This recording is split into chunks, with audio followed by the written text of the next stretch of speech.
in recent weeks, actually for over a month now, I have not been able to release very many streams or do many streams because the slowing down of my phone by Apple was preceded by me discovering that it had these undesirable effects on the YouTube app, which made it to where every time I tried to stream, the video freezes and then it starts doing this little twirling thing over and over again, and it becomes relatively irritating.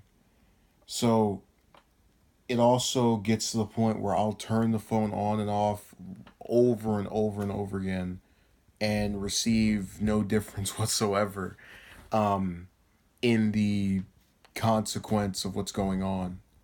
In terms of just me starting this device repeatedly hoping for something different and not seeing anything change.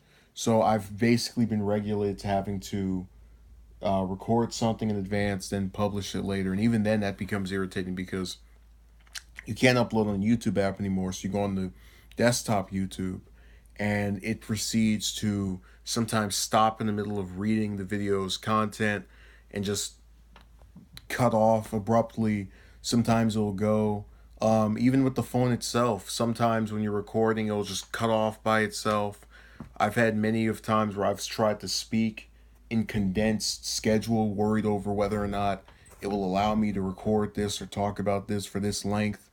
It's a very aggravating process altogether. But I thought to myself, what is the punishment for Apple for doing this? What are they going to, and I'm not saying immediately jump to just go and lynch the company, but what exactly is going to happen to where they say, look, we're going to make sure that this is no longer in place?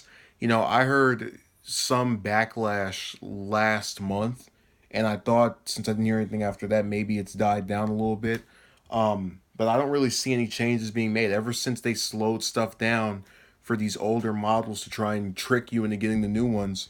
It feels as if it's a counterproductive effort to make people annoyed and disenfranchised with their products, because in another 2 or 3 years, when the iPhone 9 or 10 or whatever new number comes out, they're going to do the same thing to the current model. And it becomes this game of one-upmanship that people are not willing to participate with when it comes to their products that they use every day. So I'm wondering what exactly on a not national level, but just however many people, it could be global for all I know, however many people are affected by this as users of phones that are not the current model, what are they going to do toward Apple in response to this? And what is Apple going to do in response to the backlash? Because I haven't seen anything other than the same stagnation when you try to upload content, and it's become so irritating to where I've actually gained material off of speaking about it, because I had other topics I was thinking of discussing, but just turn that on and off. Just I became so irritated and cast it to the wayside. So thank you, and have a good day or good night or whichever term is appropriate.